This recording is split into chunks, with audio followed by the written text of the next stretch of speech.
Está transmitiendo, ¿no? Pero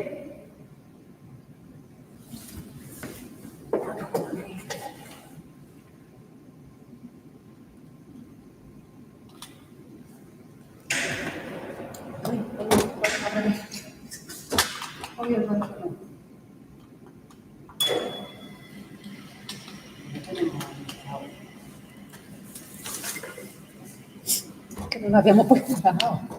La pantalla. Ya está bajándose. Está bajándose.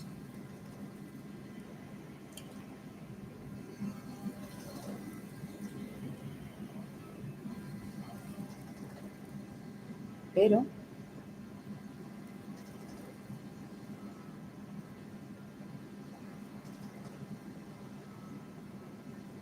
ahora lo que no sé si le voy a terminar la emisión, podemos volver a recuperarla ahora. Si le da terminar la emisión, ¿el profesor sabe darle? Sí, lo que pasa es que yo no sé, ahora mismo esto, es que como lo abra se me desconecta. Y no quiero. Como abro el programa para ajustar esto, se desconecta. ¿Le doy? Si dice que se te va a desconectar, no le dé, ¿no?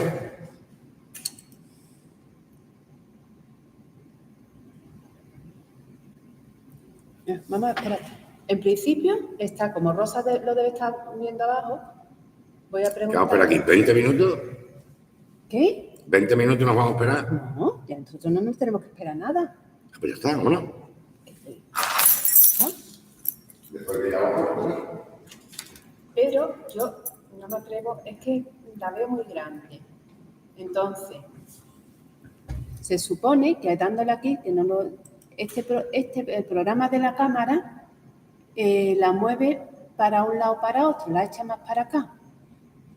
Y el zoom. Pero es que si le doy, se me va a parar.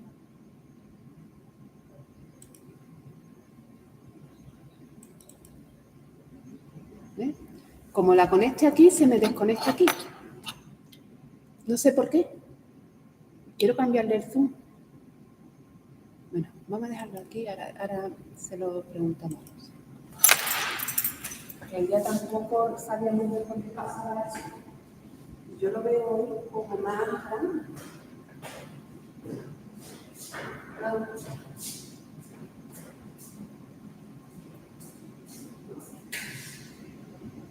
Lo veo más aventurado.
Vale. Mira, ahí.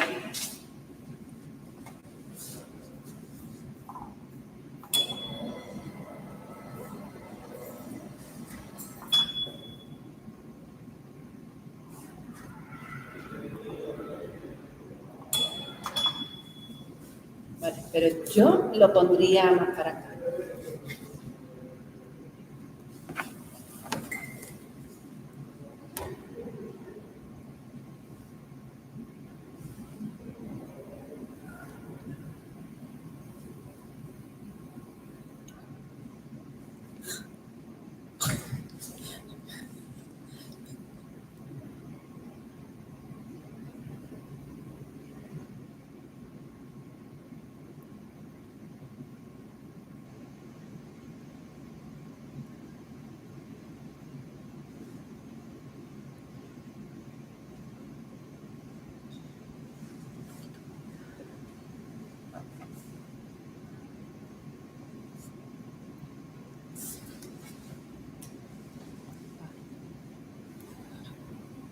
¿No?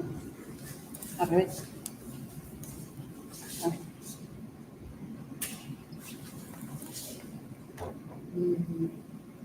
Hacia un poquito más. Ah, no, tanto no. Ahí, súbela un poquito. No, o sea, para. Ahí, ya. Lo que pasa es que ahora se queda la de.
Ya está correcto.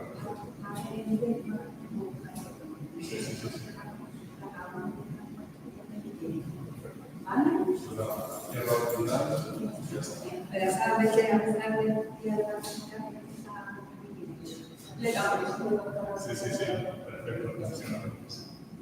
Hola.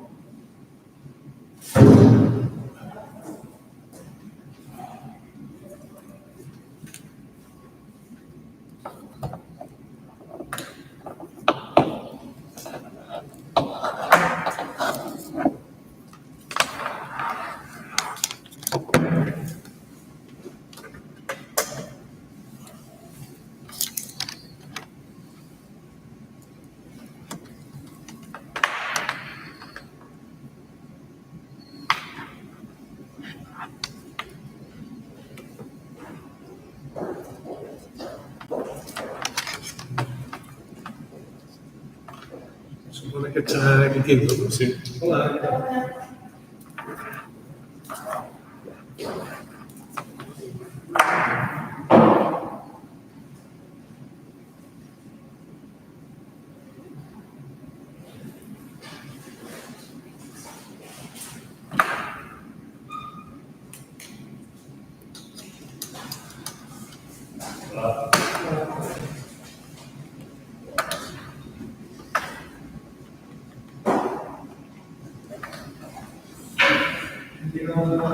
Sí. Ahora es un juego sobre lo que dice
la experiencia de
¿Y qué pasa?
Okay, let's start today.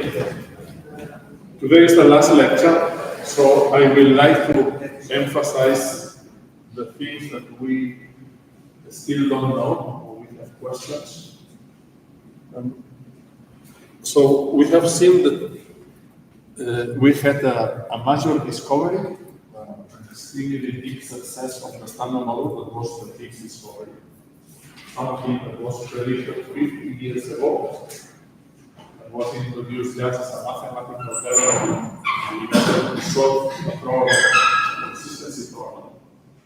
And 50 years later, it turns out that the Higgs is a real entity, and it brings a new force that is elegant. So it was a very big success. So now, of course, the question is what comes next? But we should be very careful.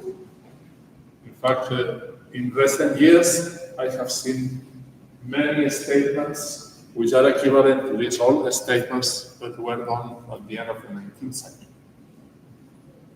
Probably not many people know about that, but very eminent physicists at the end of the 19th century were so proud of the advance of basic physics that they really thought that everything that was worth to be understood was already understood. Physics was a closed chapter of science because they knew basically everything. So for instance, this guy, probably you don't know too much, but he was a very well-known physicist at the time. In this field, almost everything is already discovered, and all that remains is just to fill a few important holes. And this other one is Michelson, that I am sure you know him.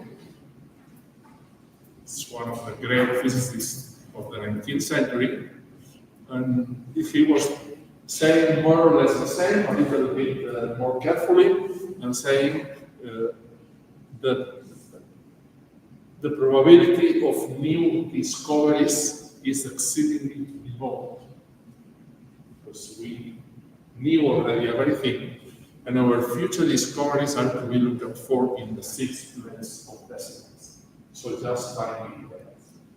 And of course, since that was 1894, you know what the tiny details are. The tiny details are the atomic model, quantum physics, special relativity, general relativity, standard model. Okay, so one should be really careful. So we are very proud. We managed to get a very successful standard model. It works extremely well, But we have many questions that still need to be answered. Okay, so we should be proud of the success, but we should be really looking into the part that we don't understand yet if we really want to make progress. So let me summarize all my lectures in one slide. Here you have everything about the standard model. So I started with the periodic table of chemistry. Now we have changed it into this table of elementary particles. And more or less we are at the same situation that Mendeleev was at the end of the 19th century. The situation is that we have a wonderful table with families. It has rows and columns. It's extremely useful because it tells us that the three guys which lie in the same column have exactly the same properties. But we don't understand anything. We don't know why there are three families. In fact, it's even worse than in the case of the chemist. In chemistry, you have some elements at the time of Mendeleev, I'm sure were less than 100. Today, there is 115 elements which are known, and maybe you can make more with more experiments. Here we know that there are more.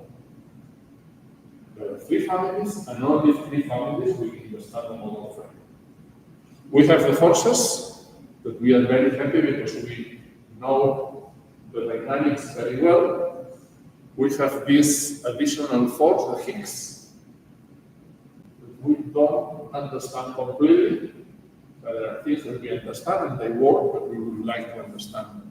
So many of the questions I will be talking about have to do with this table, and of course they have to do with the Higgs. Because what is the difference between the three families? The mass. And who gives the mass? The Higgs field. Okay, so the table is related with the Higgs force. Then you have this symmetry group. And once you give the symmetry group, the Lagrangian is wonderful because you apply the gauge principle and you immediately get this part of the Lagrangian with all the nice interactions that we know. But just look into the symmetry group, there are obvious questions. Why left? Why the symmetry group of nature makes a difference between left and right polarization of the fermions? We put it by heart. We put it by heart because we knew that in beta decay, only the left-handed fermions and the right-handed antifermions show up. But we don't have any idea why the symmetry group is like that. They are very elegant theoretical formulas trying to address these questions. For instance, starting with a group that is S equal left times S equal right. So that you have some particle symmetry. Okay. So it's a very elegant framework, but then of course it has its own problems because you need to eliminate the right-handed against boson and things like that. Okay. So it's not obvious. Then we have three different groups. Strong interactions, weak interactions, hypercharged interactions, if you want. So with three constants, you have all your interactions, but the question is why it is not possible to unify the interactions. In some sense, with the last two, you have half unification of electromagnetic and weak interactions, in the sense that QED appears as a mixture of the two groups. But still there are two constants. So again, there are theoretical developments that embed all this structure into a single compound group, for instance, SU5 or SO10, and then you already have one. And with this single coupling, you are able to reproduce more or less this model, okay, and answer some questions, but you also generate many problems. So people are trying, if you go to the literature, you can find many attempts. And it's necessary to dig into that and study those attempts. But for the moment, in the standard model, we don't know the origin of that. We just simply put that as our starting thing. Then we have the electroweak symmetry breaking, this potential. That's again very nice, but as I explained yesterday, we know very well the pattern of symmetry breaking, which means the value, the Goldstone bosons, which are the longitudinal polarizations of the Higgs bosons, but we know basically nothing about this wall. Now the wall is fixed within the standard model framework, because we have measured the Higgs mass, but experimentally we don't know. So this remains to be tested. And it's an important aspect. And then the part that I will be talking more today is this one, the Yukawas. And the Yukawas have everything to do with this pattern. And as you will see, we will get a very, very successful description, but without understanding really the physics that is behind. So lots of questions will be here. So let's start with the nice things. You impose your symmetry group as U2 times SF3 times SC2 times U1. You impose the H principle and you get your theory, which is elegant, simple, and correct, with only three arguments. Well, when I say correct, I really mean correct. There is no alternative. That's the theory. And why I am so sure of that? Because of experiment. This is just a small portion of the experimental evidence that we have. In the left plot, you have a summary of the most important measurements done 25 years ago with E plus and minus machines. Maybe on left was the E plus and minus big collider at Geneva and CERN, and then some measurements also at Stanford, there was a big E plus and minus one. So, and what is plotted here is the difference between the experimental measurement and the standard model value in units of sigmas, okay, of your answer.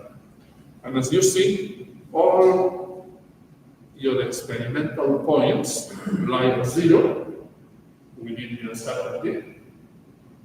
So everything works beautifully, and we are talking about precision experiments, all of them with precisions better than percent, many of them with precisions at the level of the million. So they are all these experiments were sensitive to true quantum corrections with the standard model. You can see a few deviations, for instance, this one and this one. Okay? But those deviations are at the level of 2 sigma.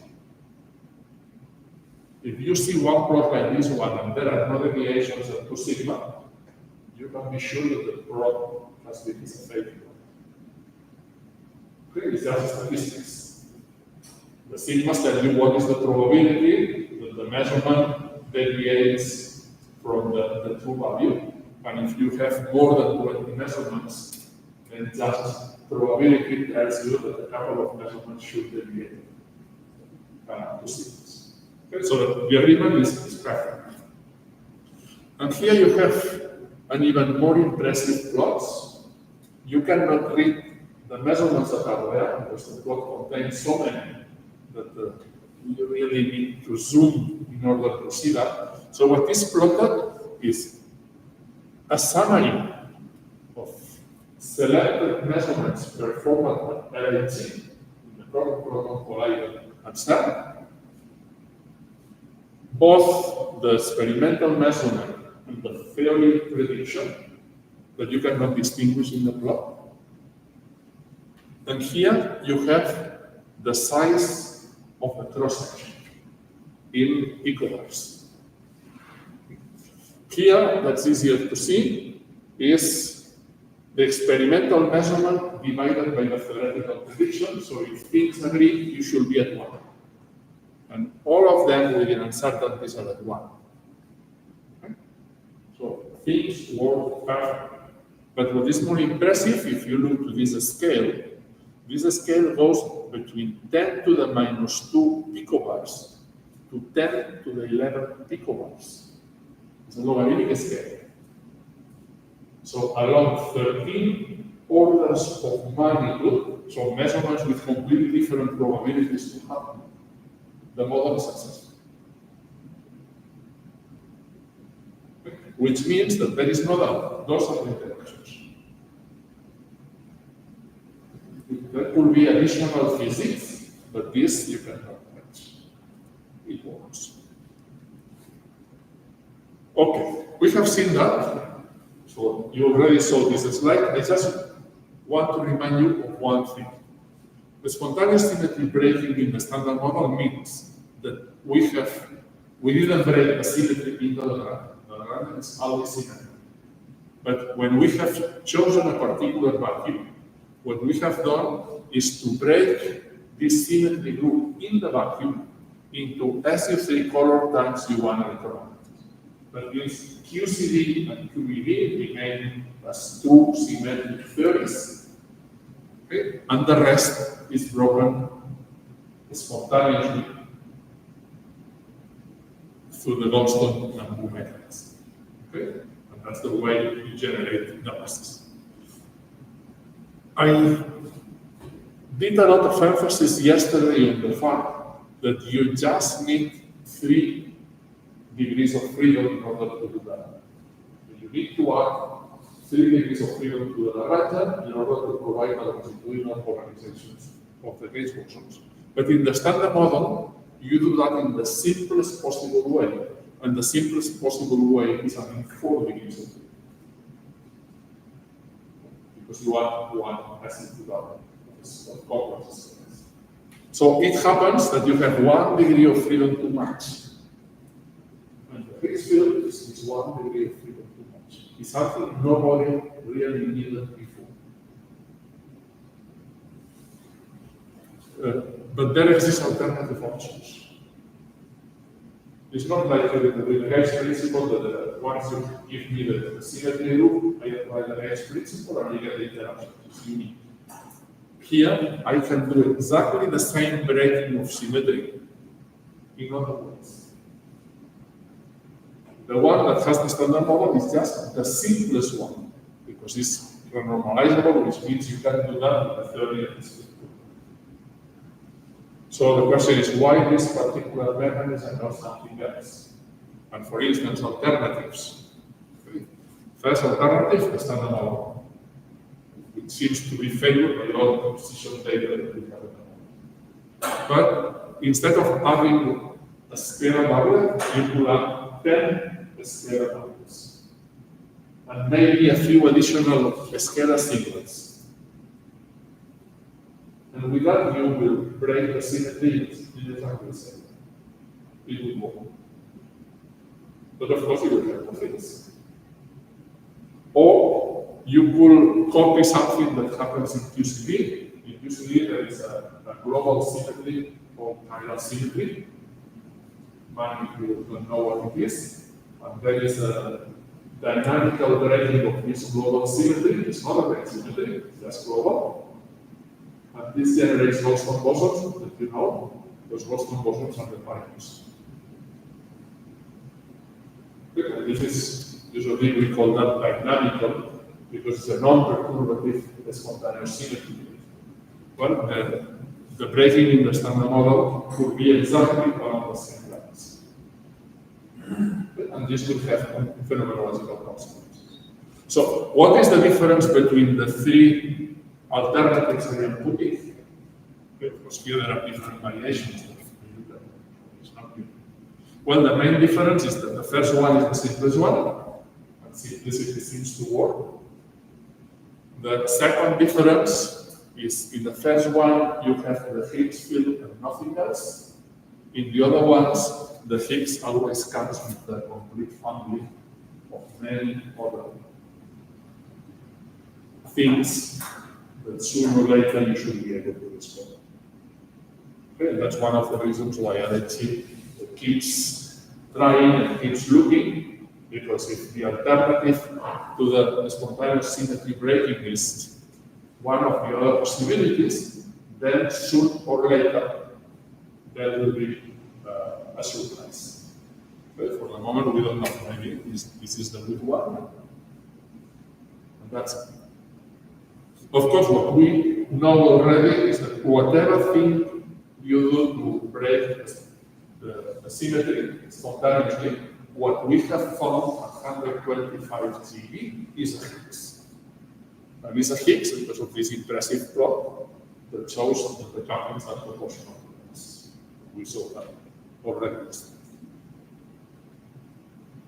And this we saw also yesterday, that was showing that the standard model version of the Higgs mechanism is favored, because when we go to the quantum level, okay, things are again.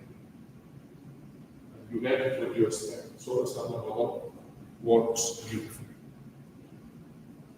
Okay, comment here. We have measured the Higgs mass, therefore we have fixed all the three parameters of the standard model. Because we have fixed lambda. And lambda is the slope, the particle slope of the potential. So it's 0.13. That means that from the theoretical point of view, the wall is fixed. So now we need to test whether this is the right potential or not, so we need to measure the wall. And in order to measure the wall, you need to measure the cubic coupling and the quartic coupling. If you find these values, then the standard model is correct. If you find something else, the mechanism of spontaneous symmetry breaking should be slightly different. Well, it's not so easy to measure that. You need to measure the self-couplings of the Higgs. So the Higgs interacts with himself. Yesterday I did a cartoon, and I was saying the Higgs is a new force that is everywhere in the universe. You can understand this everywhere, thinking that the Higgs has no quantum mass. As a zero electric charge, and that's why I have been able to give a quantum expectation value to the Higgs. If you want, the Higgs field has the quantum numbers of the physical particle. Therefore, there is no way to separate it from the vacuum. It's everywhere. Okay? You don't see it. If you want to excite it, you really need to put some object which is very heavy in the rest of the Higgs. Then, in my cartoon, the masses of the particles appear because when a particle travels through space-time, it's crossing the Higgs field, couples to this field, and then this field is stopping the particle in some way. It's reducing the velocity of the particle. And this is what we measure as a mass. Because instead of traveling at the speed of light, the particle travels at a lower speed. But now if you manage to excite the Higgs field and create a Higgs boson is nothing else than the quantum of the field. The photon is the quantum of the electromagnetic field. The Higgs boson is the quantum of the Higgs field. So if you excite the field and generate a Higgs boson, then this Higgs boson also moves through the Higgs field. And since it interacts with the field, the Higgs boson gets mass. The couplings are proportional to mass. And it is a boson, so it's proportional to mass squared. That's the W boson and that's the Z boson. Okay? So the mechanism is there, and we need to measure these couplings. This, a few years ago, was looking impossible. Because it's very easy first to make the Higgs field. To make two Higgs fields looks really tough. But things are changing very fast. These plots are very recent energy data. And what the experiments are looking is the production in proton-proton collisions of two Higgs bosons instead of one. And here you see production mechanism, a gluon interacts with another gluon, makes a top, and the top makes two Higgs. Or here makes one Higgs, and now here, through the self-interaction of the Higgs, this virtual Higgs makes two real Higgs. So here you have the coupling that we want to measure. Or here two gauge bosons make a Higgs. This coupling we have already measured. Okay? And now again, this virtual Higgs makes two real Higgses with the new coupling that we want to measure. Or here, two gauge bosons directly make two Higgses. Remember,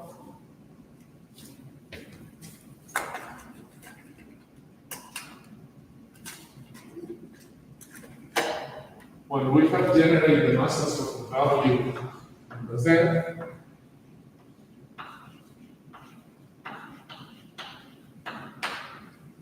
here in front there was a factor 1 which is divided by the square. Okay. So if you expand that, 1 plus twice Higgs of vacuum expectation value plus Higgs square of vacuum expectation value of the square. So far, we have measured this coupling. Two gauge bosons making a Higgs particle. And we know that this coupling agrees with the standard model prediction. Okay, we have precision of about 5%. It's a quite good precision already. But here, you have this other coupling. And this coupling so far we don't know because we have never generated Higgses at the same time. Okay? So here is this coupling. Okay. So this is data. These are results from CMS. So nobody has seen the production of two Higgses. But since the sensitivity has been improving and improving and improving, experiments are very close already to the standard model prediction. So, as a function of this coupling, the one that you would like to see, you have the theoretical prediction for the cross section, and this black line is the 95% upper bound that experiments have found. So experiments say that they didn't see the process, but it should be below this black line. So since this is the theoretical prediction, the coupling should be between this wall and this wall. Okay? Therefore, the possibility that this coupling does not exist is excluded at the 6.6 sigma level. This is already quite a strong result. So we have not measured this coupling, but we know that the coupling is already on. In doing this analysis, CMS has been assuming that all of the couplings are standard model length. In particular, this coupling that we still don't know.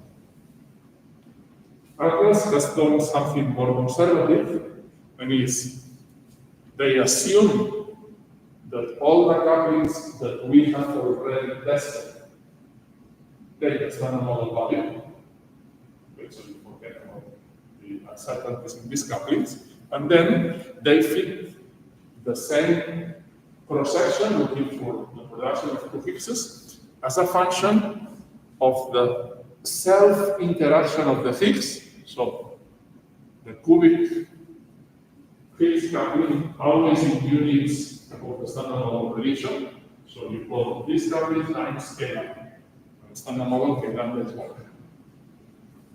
And versus these are the coupling that is two Higgses and two gauge bosons. But again, the standard model value is 1. And you see in the plot, this star is the standard model value. This is the experimental central value, and then you have the 60% and 95% confidence level controls, which tell you that we didn't manage to measure the couplings, but we are very close. We just need to improve a factor of about 6 over sensitivity in order to measure the couplings we want to measure. This 10 years ago was looking a very, very difficult measurement. Now we start to think that maybe in this run of the LLT, that is already running, maybe we could reach very, very close, if not measuring it nearby. And if it is not in this run, it is clear that in the next phase of the LHC, which is called the high luminosity LHC, that will start in a few years, and the density of the beams will be much higher, we are going to measure. Which means that we are going to test this coupling, and the cubic one. We are going to test this coupling, and what will remain is the quantum. This, for the moment, looks difficult. Maybe we will need a new factory in order to do it. Okay, but that will give already a lot of information. Okay, now let's go to the real problem, the top. We got used to the top quark as a normal quark because it's already more than 20 years that it was discovered. Okay, it has all the properties have been the quarks. When I have shown this impressive list of cross-sections that I achieved in the previous experiment, many of them have to do with the top. So we know that the coupling of the top two gluons is the standard model one, it usually works beautifully. So we have a tendency to think that it's just one quark. Because it's a quark that weighs 173 GeV. In the periodic table of chemistry, it will be at the end of the Lagrangian part. So it's a huge mass. Why? If you put the value of the top mass and compute the Yukawa coupling, so the coupling of the top to the bits in these units, this is square root of 2, you find that this is exactly 1. This numerology or is something else? In any case, it's huge. It's still a perturbative coupling because when you compute quantum corrections, you get the coupling square divided by 4 pi. And this 4 pi helps you to make your perturbative expansion still valid. But clearly, the top dominates the corrections. The most important corrections in many examples. Since it has the mass so large, it means that it's the guy that couples more strongly to the Higgs field. So, it's a very sensitive probe of the electromagnetic plane. Maybe there is some strong dynamics behind the top, we don't know, there are models. But why, for instance, if you compare this Yukawa coupling with the next largest Yukawa coupling, the next largest one is the bottom. And it's a factor of 40 smaller. And the next one is the champ. It's a level coupling. So the rest are very small couplings. And it's the top, the one that really has the interaction with the Higgs, that knows the secrets of the Higgs. So you could ask the question whether it is really a standard model or something else. Because it has the properties of normal quarks, but it's very different. Okay, so there should be some reasons. And so far we know nothing about that. The only thing that we know is that it couples to gluons as the other quarks do. So we can generate it in all the cross sections, we can handle it very well, and we have only seen the decay of the top in a unique channel. All the tops we have seen decay into a W and a U. There is no bottom final state that has been identified so far. Yeah, this is normal, it's the only quark that is heavier than the W. Okay, so instead of carrying a decay, a beta decay, if you want, through a virtual W, it makes a real one. And the bottom is the SU2 parameter of the top. So what else? We really need to study the top, and that's why one of the highest priority at the moment in high energy physics is to build what is called a fixed torque family. Some machine where you could study both the fixed field and the torque work at the same time with very high precision in order to be able to get into that. Okay, more questions that you can ask. And now we go to the big problem of the families. We can build a standard model with one family. And the only thing I have done is to replicate 3 times the Lagrangian, say all the families are equal, because we know that from experiments, so we just add. But for instance, all the fermions of a given electric charge couple exactly the same way to the W I expression. So is this true? So you can take W decays, the W can decay into muon, can decay into tau, or can decay into electron. And just looking to electrons, that's the easiest thing. In the standard model, all these couplings that I am putting in yellow are the same coupling, G. So let's call it G electron, G muon, G tau. Can we test whether the couplings are really identical? The answer is yes. Just take decays of the W to the different electrons and compare the decay widths. Okay? The decay width is proportional to probability, so coupling is squared. If you take the square root of the decay width, you will get the amplitude. If you get the ratio of the amplitudes, everything you are not interested in cancels, and you will get only the ratio of the couplings. Of course, you need to apply some phase space corrections, mass corrections, and things like that, and electroweak corrections, if you know about that, is very well. Well, this exercise was done 25 years ago, and that was a 2.7 sigma anomaly. But there were too many terms. But of course, one of the problems was that at lab was lab 2, that it was producing WW. Lab 1 was a Z factory, lab 2 was a W factory. Lab 1 was a real factory in the sense to generate millions of Z bosons, and that's why we know the properties of the Z boson so well. Lab 2 just generate a few hundred thousands of W's, and that was not really enough statistics. But since that was the only machine, that has been this anomaly for 20 years. Now CMS and others have measured these ratios, the anomaly has disappeared. I will show the number now. Nobody really put attention into this anomaly because you could do the same test with low energy experiments. For instance, you compare pion decay into muon with pion decay into electron. And we have very, very precise low energy experiments with millions of pions. Okay? So you can extract the ratio of G muon.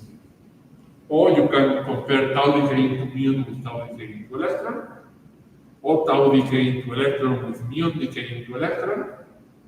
Okay? Doing these ratios, things cancel and only the couplings remain, or something more fancy, a tau decay into a pion, you compare with a pion decay into muon. And everything that contains hadronic information here and there cancels in the ratio, so the prediction is very clear. So, what are the numbers? I have collected all these numbers in the table. So this is G mu over Ge, G tau over G mu, G tau over Ge, and the number you get from every single experimental comparison.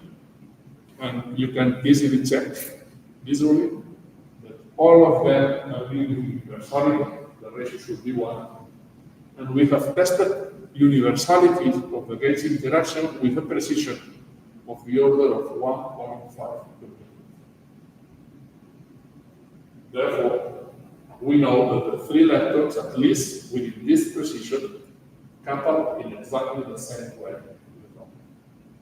And it's important to have different sources of information Because if you invent some model that adds some new physics contamination to the standard model, this new physics contamination most probably will affect in a completely different way to the different measurements. So having a comparison of different measurements, you could get a handle to identify which is the kind of contamination that you have. In any case, for the moment, we know that the interaction is inverse. So the three families, at least for leptons, are really identical. Mass is not different, it's not the interaction.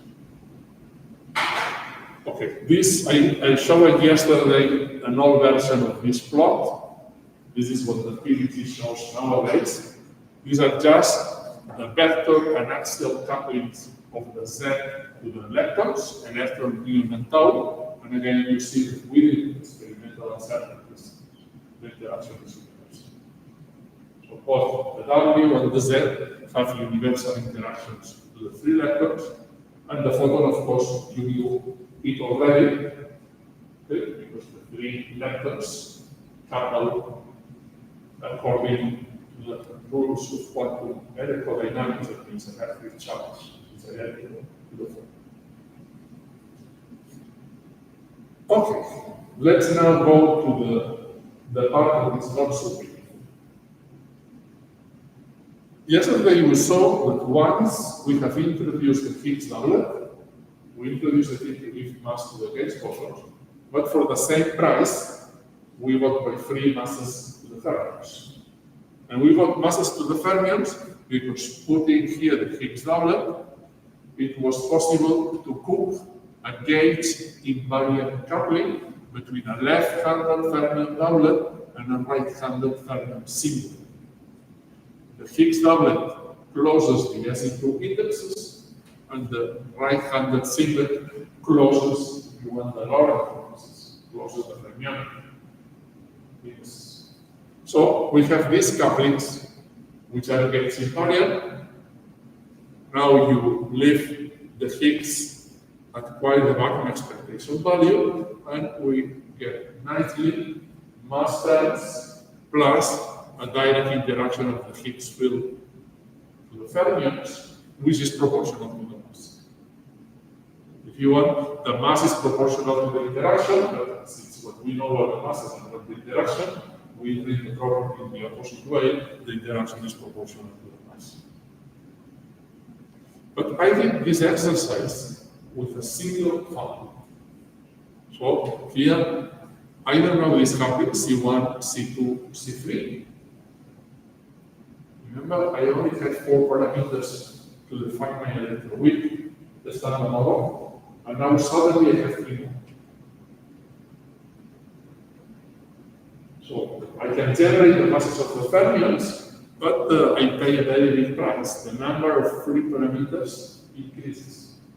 And these parameters are the coupling of the fermions to the Higgs field that is everywhere. And the masses are just this coupling times V divided by the square root of 2. Okay, but I did that with one family. What happens if I put n families? Now that there are 3. Well, following the rules of the game, I should write all possible operators that I can build with the tools I have, and with particle multiplets, which are gauge invariant, and which are at most algorithm invariant, and which are at most dimension 4. So I can write exactly the same 3 terms, but now I couple any left-handed doublet of any family with the right-handed singlet of any other family. Who told me that what I am calling right-handed down is in the same family that what I am calling up-down left multiplet? I have 3 examples. But my particles are still massless. and I have a complete family of right-handed quarks with charge -1/3. That I am calling B S and P. Those are just names, they are identical, and they have 0 mass. Who tells me who is a partner of the other one? Any one of these elements is as good as any other element, which means that this is no longer one coupling. It's a 3 times 3 matrix of couplings. Okay, because I can couple any left-handed doublet of any family with any right-handed singlet of any family. If there were n families, there will be n houses. And it's the same here, and it's the same here. And now you apply the spontaneous symmetry breaking mechanism, and you are going to get your masses, but your masses will be matrices, not numbers. Okay? And now you start to worry. Because first, the standard model before introducing this Yukawa sector had a huge flavor symmetry. A huge flavor symmetry because I have replicated the model 3 times. And I have defined the families in a completely ad hoc way. Because since everybody is massless, I could have put any quark in any family. All of them are identical, which means that I could, for instance, electron, muon, and tau. I could make any transformation of E, mu, and tau, and assign any of them or any combination of them to the first family, second family, and third family. So I have a U3 symmetry for the right-handed charge electrons. But I have another U3 symmetry for the right-handed quarks with charge 2/3. Charge on top. I can put in a given family any of them. And I have another U3 symmetry for the right-handed quarks with electric charge -1/3. And I have another U3 symmetry for the left-handed doublets of the 3 generations. And I have another U3 symmetry for the left-handed quartets. So it's a huge flavor symmetry that is in the model way construction. And the only place where I am breaking the symmetry is in the moment I put these couplings. So these couplings contain all the secrets about the Frey dynamics. And my problem is that I know nothing about them. Because there is no symmetry principle which tell me what are the values of those couplings. So this is the main source of unknown parameters in the standard model framework. Let's count naively. Let's forget about the strong interactions. So we only have 4 parameters. 2 were coming from the gate symmetry, G and G prime. 2 were coming from the scalar patterns. But they were 4. But now I have a 3 times 3 matrix. That C contains 9 parameters, but they are complex. So 18 times 3. Now it's huge compared to 4. So I am spoiling completely the model because I am adding a very large number of parameters to the model that I don't know. But mass is the only difference among the Fermi families. So this is important. Okay. So the open question that we need to address is what's the dynamical origin of these parameters? And we don't have any convincing answer into the other models. But I have not seen a single theoretical development that I could tell is relevant, is appealing, is compelling. You are just playing with parameters. Now, you do that. And you are happy because you get your mass matrices. But these matrices are complex. And they are not diagonal. Because the original Yukawas are just an arbitrary set of complex numbers. So what you are supposed to do? Take these matrices that you don't know that they are there, and you diagonalize them. Since you know a lot of algebra, formally it's very simple to diagonalize your matrices. Okay? Forgetting for a moment about the fact that you don't know really the matrices, so you are just doing formal things. So that you diagonalize the matrices. And then once you diagonalize the matrices, what is going to happen? So, what are these B quarks? I am putting a prime. Now, I am putting a prime because I am calling the fields which appear in my SU2 doublets, the ones I just started with. But those are not the real B quarks. Because the real B quarks are the mass eigenstates which have mass mb. The S4 is the mass eigenstate that has mass ms. So I need to diagonalize these matrices, find the eigenvalues that will be the two masses, and the eigenstates, those will be the true quarks. Okay. And then this diagonalization tells me the relation between the original weak eigenstates, the ones that appear in the multiplets, and the mass eigenstates, which are the physical particles that we see in spheroids. And that means that we get 1%. But we also get a series of nice properties that are behind the success of this model. Okay, and we just get by chance, or I don't know why, we get all these nice properties. So let's see how it goes.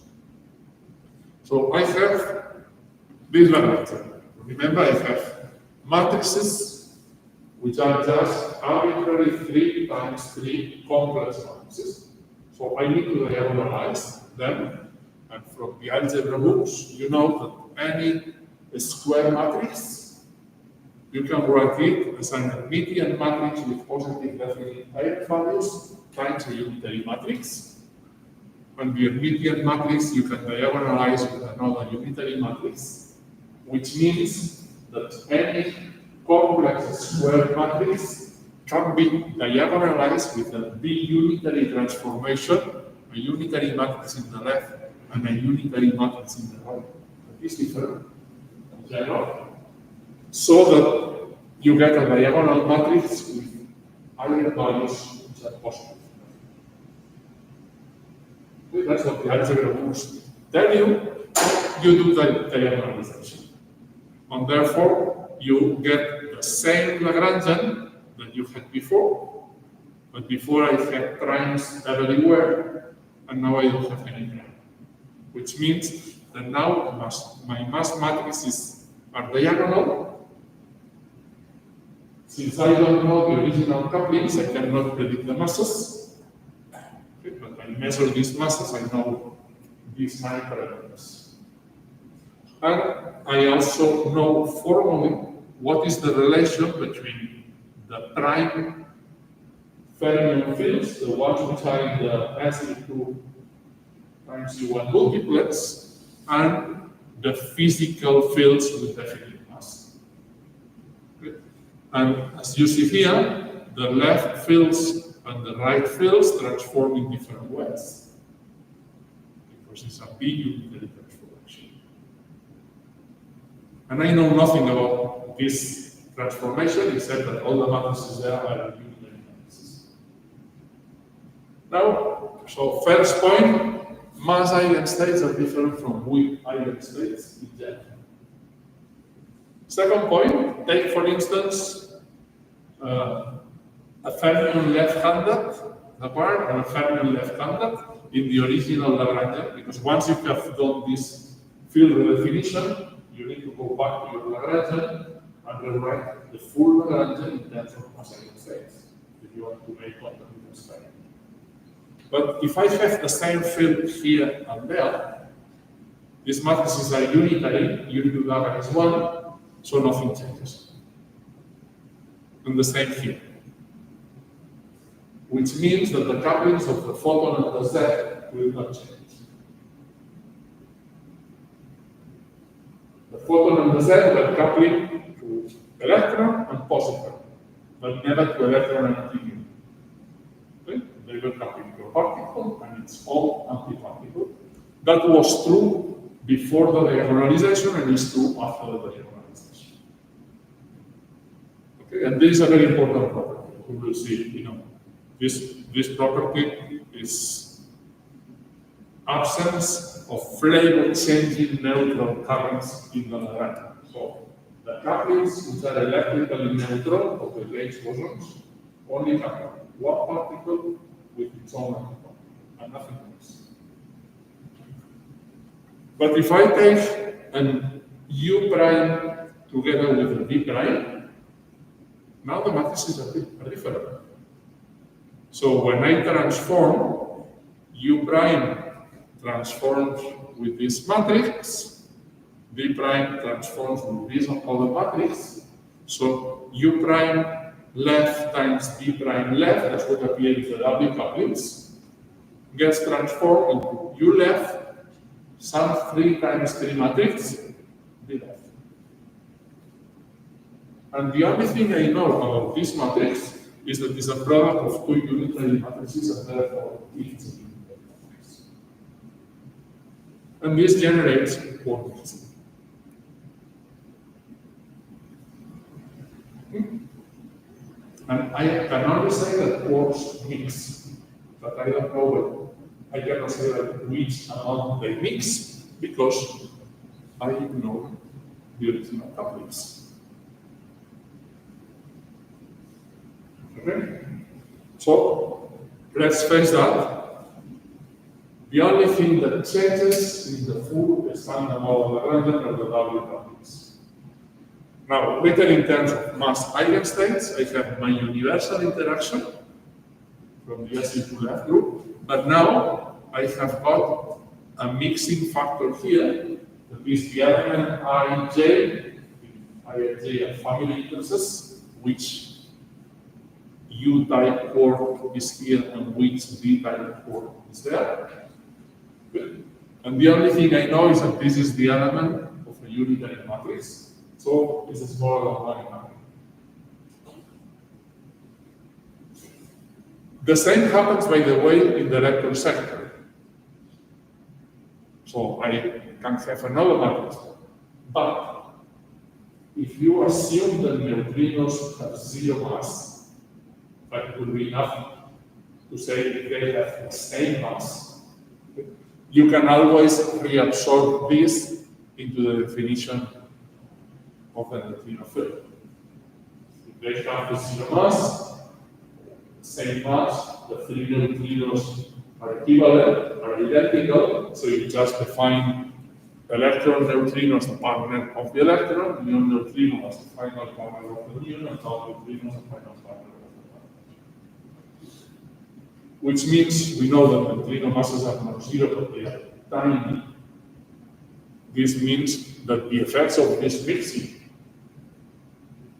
in the physics of the charge left of the electron, muon, and tau is totally negligible. You can forget about it. So I will forget for a moment and we'll just make a comment here.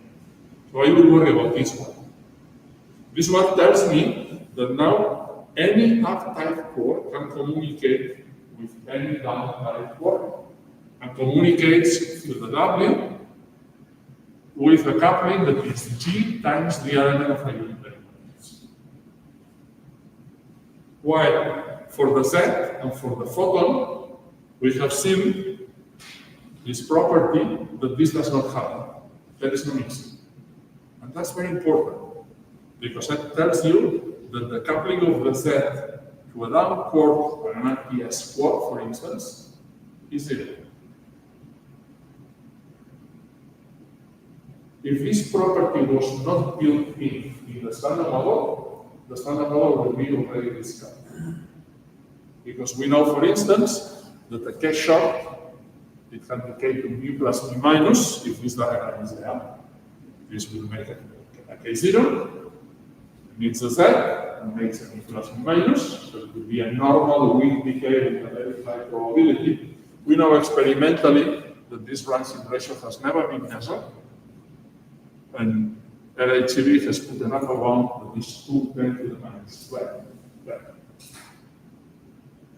And there are many other processes like this one. Okay.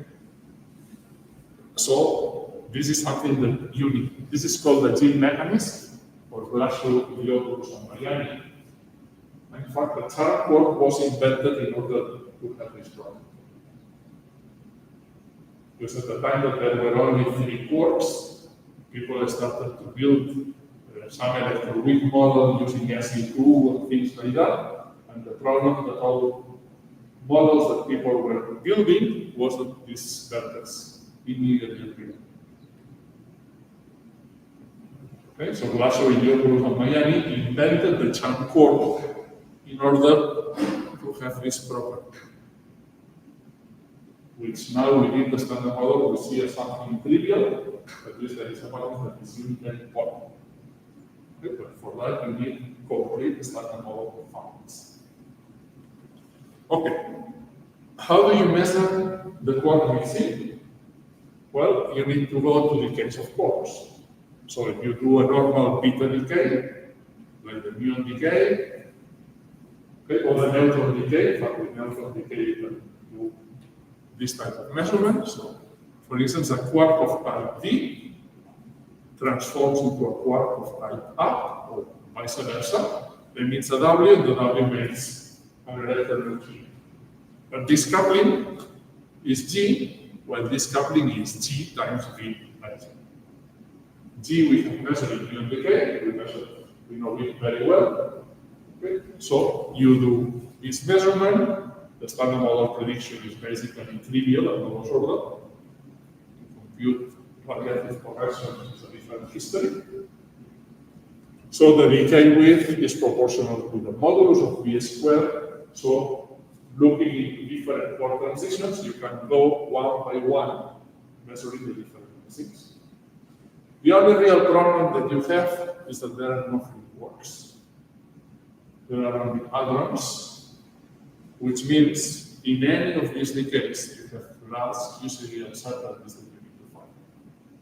So you need a lot of theoretical development, engineering if you want, in order to do precise measurements. Okay, so there are many people working into it. So I will not enter into the details, let me just show the result.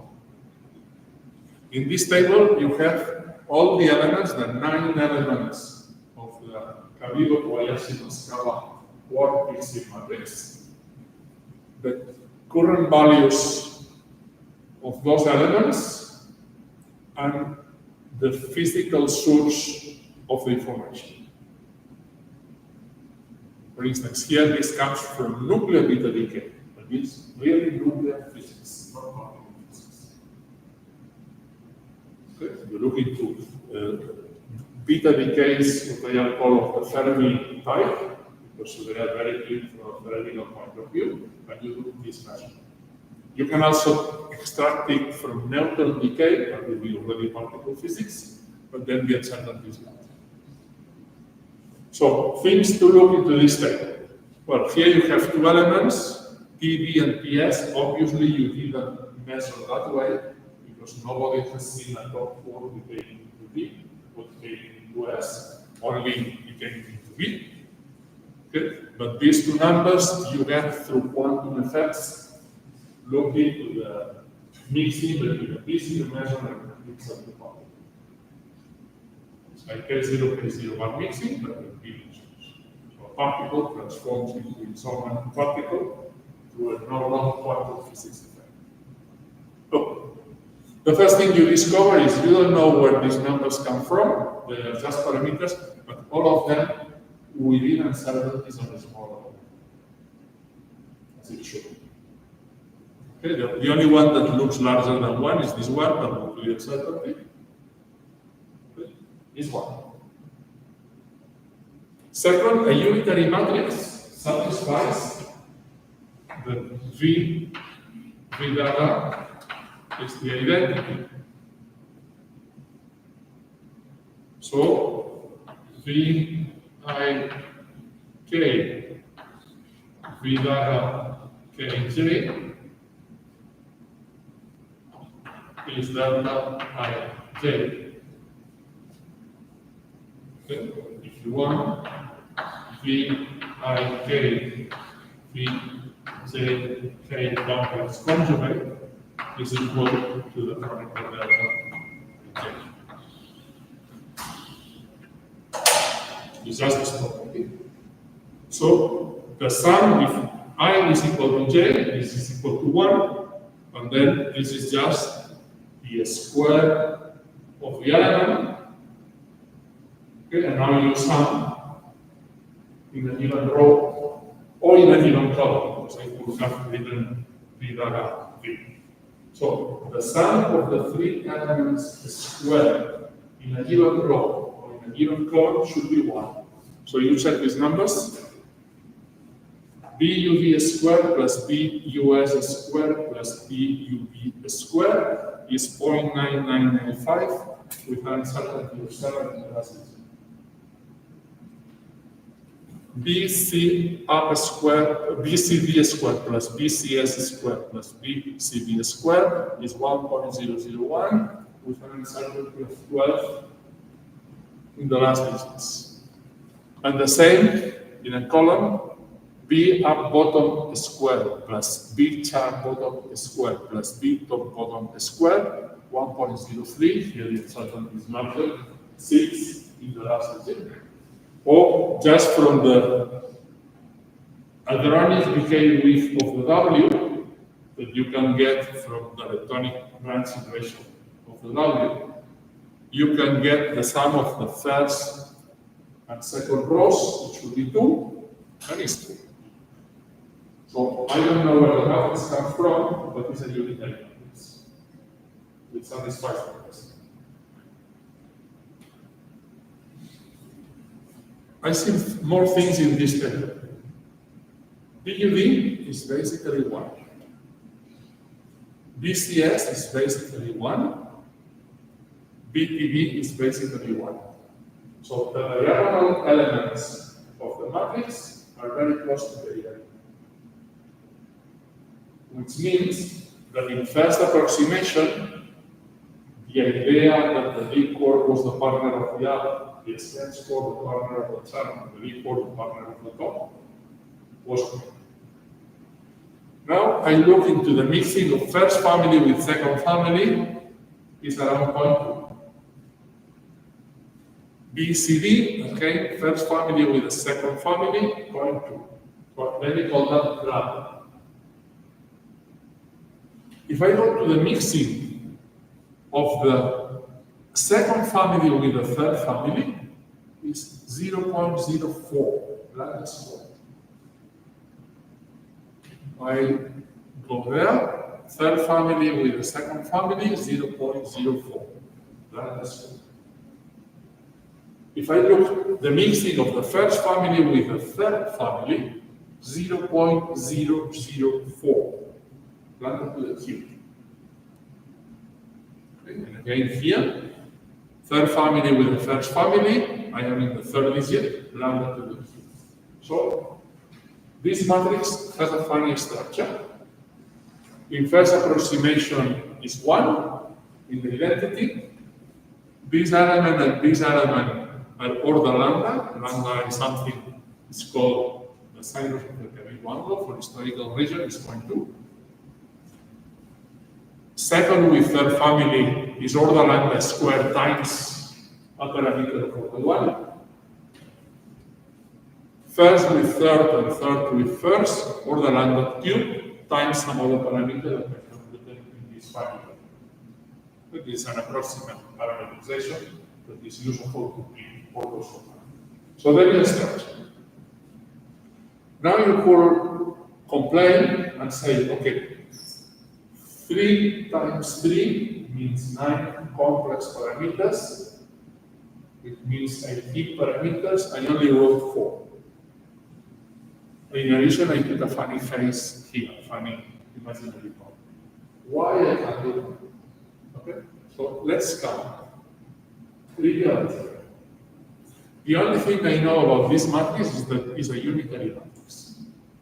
So you look into this relation, this reduces the number of parameters, and you find that the unitary matrix n times n contains n times n minus 1 divided by 2 moduli, and n times n plus 1 divided by 2 phases. It's still a large number of parameters. But most of those parameters are irrelevant for physics. Remember, phases in quantum physics are something that is not observable. Only interference is observable. So I can make most of those phases I can reabsorb into the definition of the fermion fields themselves. I made this redefinition, I made this redefinition, and I made this redefinition, nothing changes, so I can reabsorb 2n minus 1 phases. So you subtract that from this number, and you discover that the number of physical parameters, the ones that you can really measure in experiment, are n times n minus 1 divided by 2 moduli, this didn't change, and n minus 1 times n minus 2 divided by 2 phases.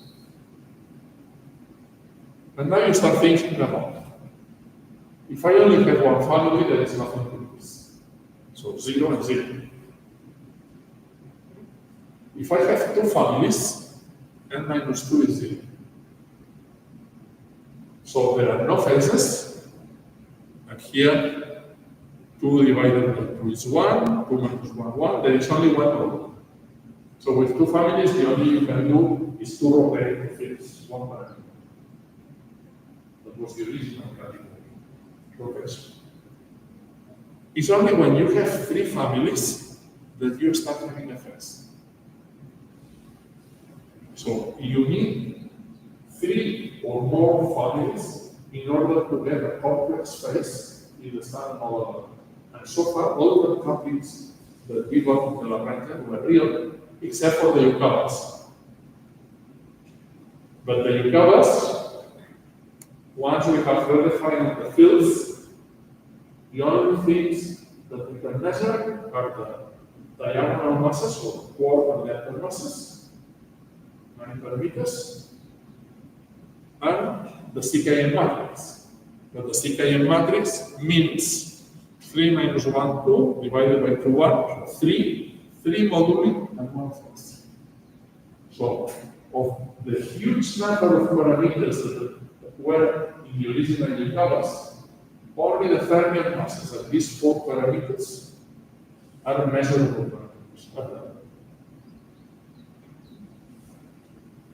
This is the mixing matrix for 2 families. That was first introduced in the 60s. That's the mixing matrix nowadays with 3 families, and now you can understand my 4 parameters. So the sizes, the structure is important to keep it in mind, but now I want to focus in the phase. Why I'm emphasizing so much that I need the phase? That's the only complex phase in the full Lagrangian. Well, this has to do with the universe. And it has to do with CP invariance. Remember, my starting point was good interactions, break parity at 100%, that is equal right, and break charge contribution by 100%.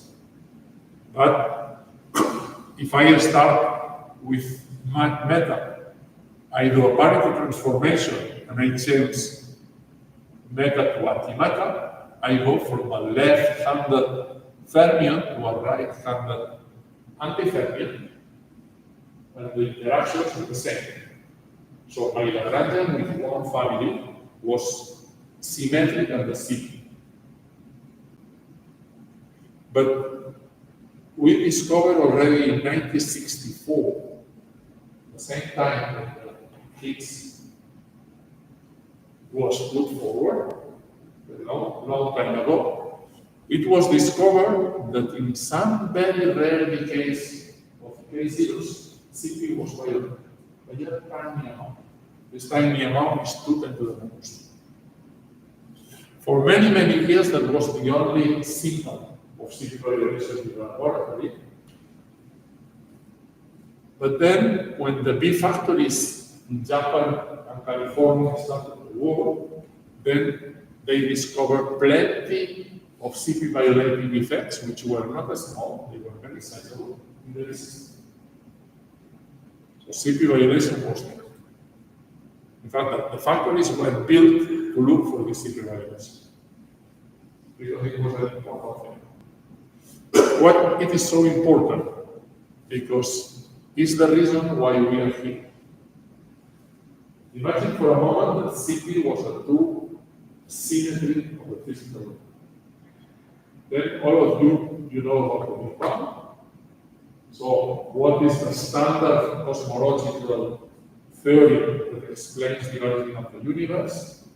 So you have at the beginning of the universe some explosion, okay? Huge explosion of energy that creates everything, and then the universe starts to expand. Let's assume that the laws of physics preserve Cp values. So Cp is an exact symmetry of physics. This means that when the universe was started, you will be creating exactly the same amount of matter and antimatter.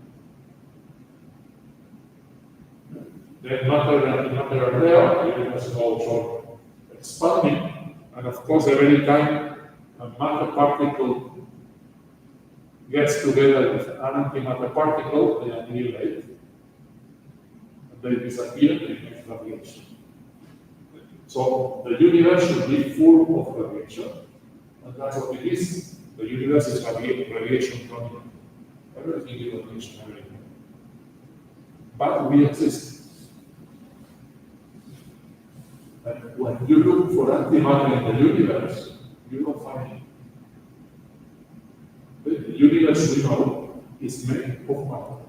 Antimatter is an exception that appears very rarely somewhere, which means that all the antimatter that was created in the Big Bang has disappeared because it annihilated the matter and made the universe which is a reaction coming.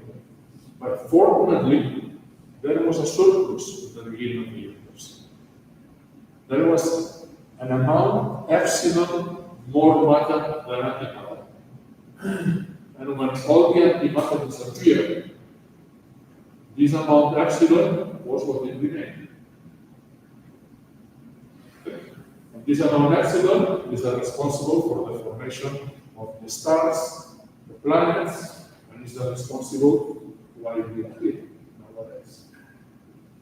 Otherwise, we will not be here. So you need to explain why in the Big Bang this epsilon, this additional epsilon of matter was created. And the only way to explain that is having a physical law that is not invariant. And therefore, it makes a difference between metal and antimatter. Just a comment, 4 years ago, it was discovered for the first time that there is also Cp violation in China. That was quite unexpected. So this is another big achievement of the evidence. Okay, so Cp is very important, but what this has to do with my complex phase investigated matrix? There is a mathematical theorem, and when I say a theorem, it means something that is inside. Okay? It's not an approximation. So it's one of the very few theorems that you can really prove in quantum field theory without doing any calculated expansion. And the theorem tells you that any reasonable quantum field theory, and what means reasonable? Reasonable means that is Lorentz invariant, that is local, so fields interact in a given space by a point, and that preserves causality. That means information cannot travel faster than the speed of light. Therefore, the consequences of something should happen after the something has appeared. That's causality. So, any quantum field theory with these conditions satisfies that the product of the three discrete symmetries, charge conjugation, parity, and time reversal, is an exact symmetry of the quantum field. So, if you want your quantum field theory to violate CP, you need to violate also time reversal so that it compensates. And now, you remember your quantum physics lectures. The time reversal is an anti-unitary operation. So, in order to violate time reversal, therefore CP, you require complex phases and you require interferences in order to see the process. So that means that in the standard model, you start having a chance to violate CP and therefore to explain that only with three families or more.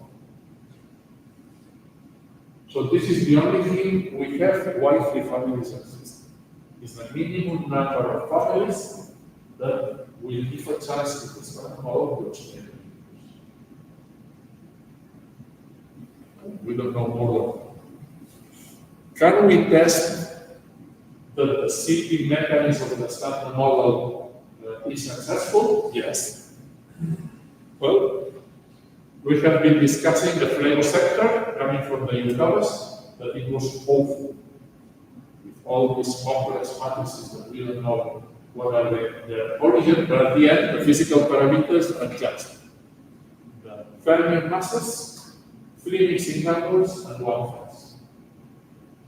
And the only thing we know of the 3 mixing angles and the phase is that they constitute a unitary. Well, but this then gives a full quantum field theory where you can compute many things. For instance, I was saying that the K-short cannot be created in plasma planets. It can. But the K-log decays into the plasma planets. But at the level of 10 to the minus 9. It's a extremely suppressed process. How it decays? It emits a W. You generate, for instance, a top quark. All of them are virtual, so they annihilate. Then you emit again a Z0 or photon, and you emit your neutrons. So you need to go to the quantum level in order to be able to generate processes of this type. You can call neutral current processes. So these type of processes, all of them in the standard model occur at a very suppressed rate, because those are the quantum effects. So in the moment you modify the standard model, adding back something new, you immediately destroy it. And in the same way that in the standard model you have this W and this top running in the loop, if I put more particles, I have the hypothesis that exist, they will also be running in these type of loops, and they will change the predictions. And the predictions are very small, so they are very sensitive. So we have been many years doing experiments to isolate these processes and doing theoretical calculations to compute them. Everything we have computed is extremely successful. Meson and anti-meson mixing. Here you see, for instance, light quark and anti-quark. For instance, it could be an anti-D, that would be a D0 meson. You emit 2 Ws, so in the intermediate fermionic lines you can have tops, and now this down quark transforms into a bottom, this B bar transforms into a down bar. So you have changed an anti-B0 measure into a B0 measure of the opposite. So you get a transition that violates flavor by 2 units and mixes the particle with the antiparticle. You can do that with neutral chaos, with neutral this, with neutral this. And these transitions are extremely suppressed. For instance, what it means that you mix the K0 with the K0 1. What it means is that what you call usually K0 is the mass state anymore. The mass state is a mixture of K0, K0, 1. And you can find this mixture because it's just a very simple quantum physics exercise of a system with two levels that mix. I'm sure you can solve some system with two levels that mix at some point. Okay? So you find oscillations, quantum oscillations between those systems. So you can measure this tiny difference 10 to the minus 15. For BB, 10 to the minus 14. For BS, 10 to the minus 12. I am comparing the difference in mass between the two mass element states with what you call normally the K0 mass and the 0 mass of the system. Whatever you compute, agrees with experiment. But it's more than that. From the K0, K0 bar mixing, it was predicted what the mass of the unknown channel quark should be. As I mentioned before, the Glasgow Videos of Miami invented the channel quark in order not to have neutral currents changing trade, not to have a Z0 BS values. But they of course realized that at the loop level these processes were there, and they estimated that this channel quark should have a mass around 1 point something GeV if this number was to be recognized. And when the channel quark was discovered, it was discovered in the right mass. In the same way, the first indication we had about the very large stop mass was when this B0, B0 mixing was measured. We were expecting here something of the order of 10 to the minus 15. And we found something like that. So this gave an indication that the top was there and which range the top mass was. But it's also telling you that this type of very suppressed processes are extremely sensitive to whatever new physics you put in them. If you add any additional things to the standard model, any additional states, these states will be able to run through all these loops and will change the predictions. Which means that this type of measurements constrain a lot what you can do. Because the standard model is extremely successful and is extremely successful with this type of precisions. So very interesting. More things that you can do. Before, we have tested this unitarity relation, taking a diagonal element. What happens if I take an off-diagonal element? This is it. And then, for instance, BUV times BUV complex conjugate plus BCV times BCV complex conjugate plus BTV BTV complex conjugate should be zero if the standard model is correct. It's just a unitarity relation. So this is the equation of a triangle in the complex plane. Of course, in the complex plane, because I have a face that makes the matrix complex. If I didn't have a face, everything will collapse to the else. So this is the triangle. Here I am taking one of the sides and I am dividing by this side. So one side of the triangle is normalized to 1 by definition. And now I need to measure these two sides and check that they closure for the triangle.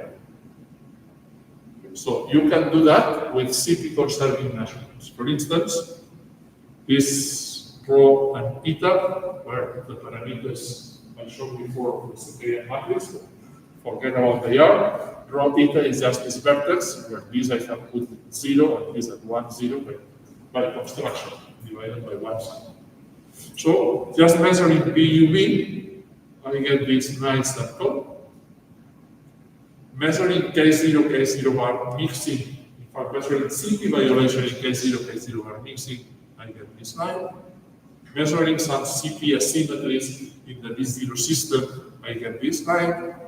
Measuring B0, B0 are mixing, I get this on the line. Okay? So there are many measurements that people have been doing and improving for the last 20 years. And what you check is first that all measurements are consistent among themselves.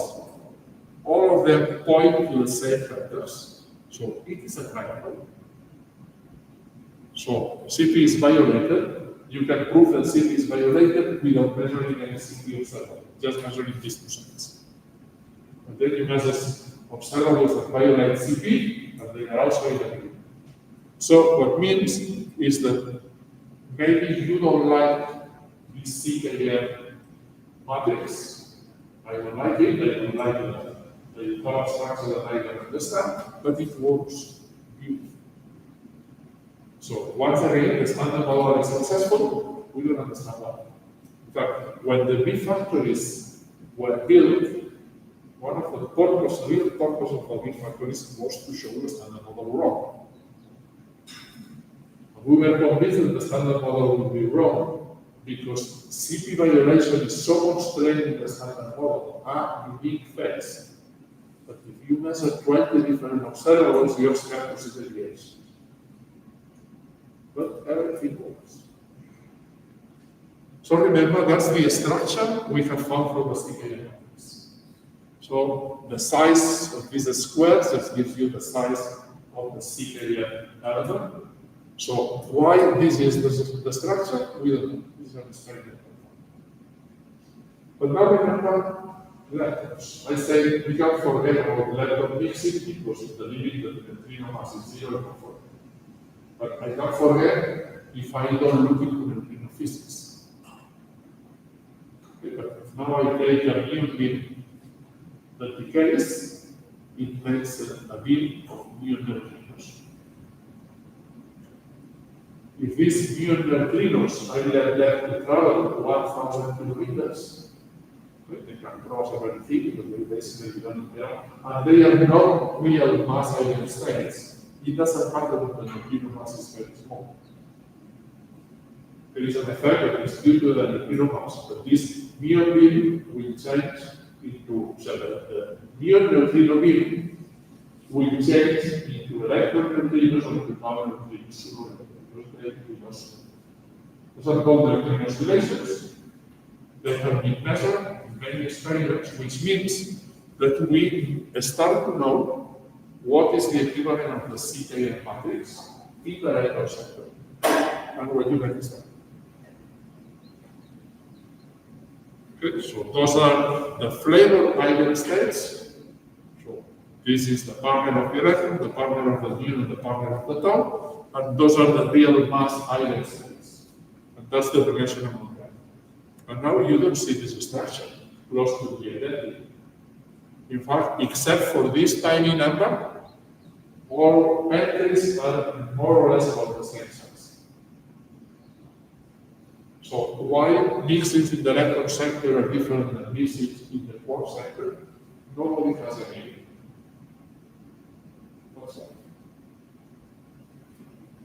So let me put all that in a single slide. Our main problem at the moment is this paper. We don't understand flavor. We have an extremely successful theoretical framework that explains every single experimental fact that we know about. But if you ask questions which have to do with flavor, your theoretical framework does not answer this question. It just works.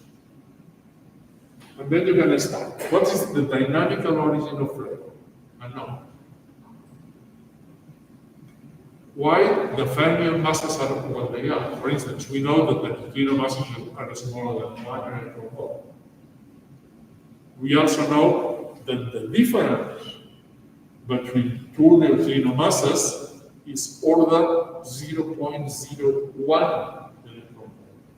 It's a tiny non-zero number.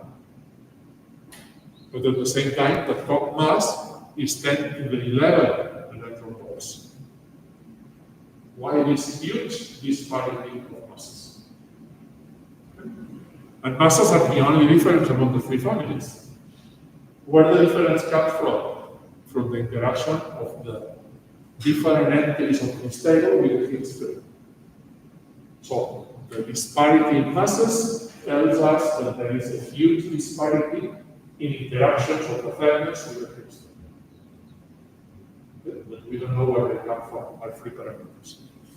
Where the mixing structure comes from, which is different from quarks and atoms.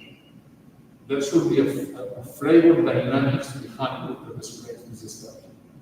And this flavor dynamics is totally unknown. I say the standard model works successful even for CP. So every single experiment we do, at the end, the standard model predictions agrees with the experimental one. And with three families, we are happy because then the standard model has all the ingredients to explain the variance of the universe. But what I didn't say is that if you really compute the Bayesian symmetry of the universe within the standard model, you have it. Okay, so the amount of CP violation and the amount of ingredients, which the standard model has all the necessary ingredients, but those ingredients are not enough. You need something more. So just from the Bayesian asymmetry of the universe, the matter-antimatter asymmetry, we know that there should be some additional source of CP violation at various number of levels. But the standard model cannot do that. So new physics is there. No doubt about that. The question is how far it is, how tiny it is. Then we talked at some point about the right-handed neutrino. Nobody has seen a right-handed neutrino. It does not interact within the standard model. But do exist? We don't know. If it exists, it's an sterile particle in the standard model. There should be some additional interaction. Another question with neutrinos, we don't know whether they are normal diamond particles or they are Majoran fermions. A Majoran fermion is a fermion that is identical to the antifermion. So it's its own antifermion. And of course, if you have non-zero quantum numbers, this cannot happen, because the fermion has some charge, the antifermion has the opposite. But if the only quantum number that, for instance, the right-handed neutrino has is lepton number. If you violate the lepton number of 2 units, you can have Majoran. So it's an open question. But baryon and lepton number conservation that we take for granted, those are the first conservation laws that you learn in a particle physics course. Everybody knows that baryon number is conserved, everybody knows that lepton number is conserved. But those are accidental symmetries with the standard. There is nothing in the gauge structure of the standard model that forces baryon and lepton number to be preserved. In fact, if you build gates in binary operators of dimensions 5 and 6, with dimension 5, you already violate lepton number. So why they are conserved, or whether they are really conserved, or it's just an accidental thing of the renormalized part of the Lagrangian, we don't know. And more, we also know nowadays that dark matter exists. Okay? And dark matter has nothing to do with the standard model, you can see. We don't know what it is. So you can ask the question, what there is in common between this? Okay? You look at all these properties, this table and dark matter. Everything that I have listed there is related in a way or in another with the Higgs field. The Higgs field is responsible for the masses of the mixings. It's the Higgs field that know about the structure of that. And what we are defining as dark matter is something that does not emit light but has mass. have seen it through gravitational interactions. So the obvious question is, if it has mass, is this mass some kind of fundamental mass or something else? If it is a fundamental mass, maybe it interacts with the sphere. So nobody can guarantee that, but clearly the Higgs could be a door to start accessing the data.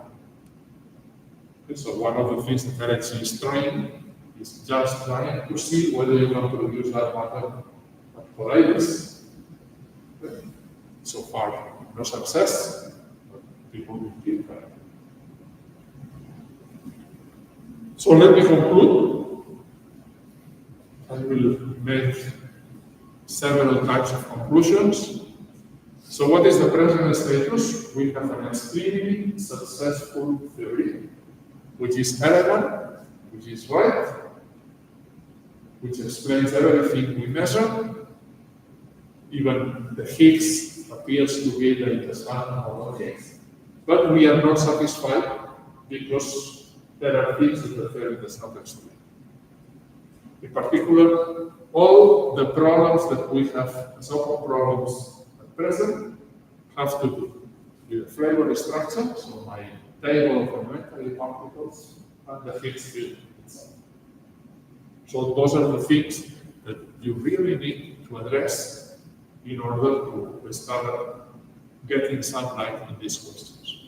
There is large room for new physics nearby. So if you look to the experimental constraints, there are strong constraints, but it's easy to find loopholes where something could be hidden. And the question, of course, is how far is the scale of new physics? We are sure that new physics is there, but maybe new physics is orders of magnitude far away from our present possibilities. Okay, in that case, we will sure why in a very, very long period, or maybe engineer long. We don't know. What we do know is all these open questions are related in a way or in another with the Higgs field. And what we know is that we have discovered a new force. And that's something that many people are overlooking nowadays. We have 4 fundamental forces. Now we have a 5th one. And there is a difference between the previous 4 forces and this new one. And the difference was, for the other 4, we first experienced a force, so Newton got the apple, okay? And then Newton started to think about how to explain that the apple was falling. Faraday was doing experiments with magnets and other kind of objects, looking to find effects. Then it was necessary to cook something in order to explain that physical phenomenon. Then we started to realize that there were nuclear forces, and it was necessary to invent something to explain the nuclear forces. And then we saw heat decays, radioactivity. It was necessary to cook something to explain that. So, experiment was always first. And then we put the theoretical framework. In the case of the Higgs field, there was no experiment. There was a mathematical problem, and somebody put forward a mathematical solution of the mathematical problem to make a theoretical system. But nobody really believed in that solution. And 50 years later, we discovered that this solution is there, and we have a 5th force that nobody has experienced. And we understand why nobody has noticed that the force was there. It's because it has the quantum numbers of the vacuum. So it's the vacuum itself that is everywhere. And this force basically does not tackle the ordinary method because up, down, and reactors of miserable masses. So if you want really to excite the Higgs field that is everywhere, you first need to produce an extremely heavy object like the WZ on the top. And with this heavy object, you start bumping into the Higgs field getting some range. Okay, so you really need very, very high energy colliders in order to do that, or you need to be at the origin of the universe in the Big Bang in order to have enough energy to generate them. But the thing is there, and it's the first field that is not a gas interaction.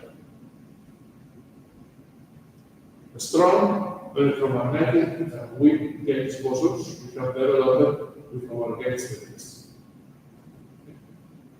But gravity, you don't know quantum gravity, but if it exists, gravity is if you want to generalize gauge theory that touches the space-time itself, so it's so difficult.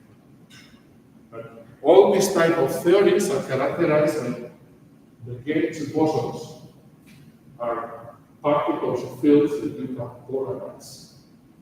They have spin. The spin 1 for the normal gauge bosons, the spin 2 for gravity. The Higgs field, we cannot polarize it.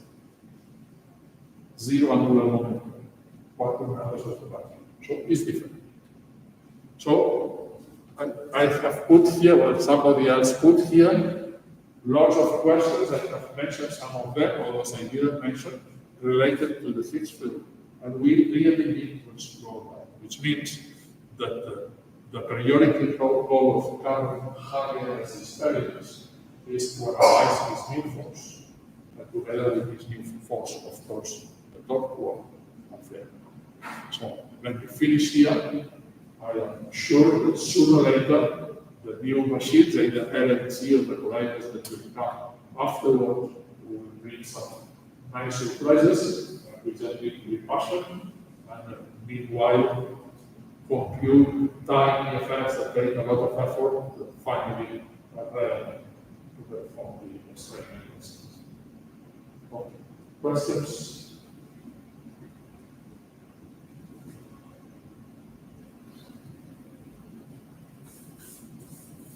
Everything is clear. Okay, so let's thanks Tommy for this set of lectures. They are available both in the internet, in the channel of the physics faculty, the things, and also in the web page of the program about this lecture. So thank you so much. Thanks to you for your passion. If you want to learn something about the Higgs field without equations, you can go to this book. Unfortunately, it's still in Spanish. Okay, but you can find many funny details there. Okay, thanks a lot.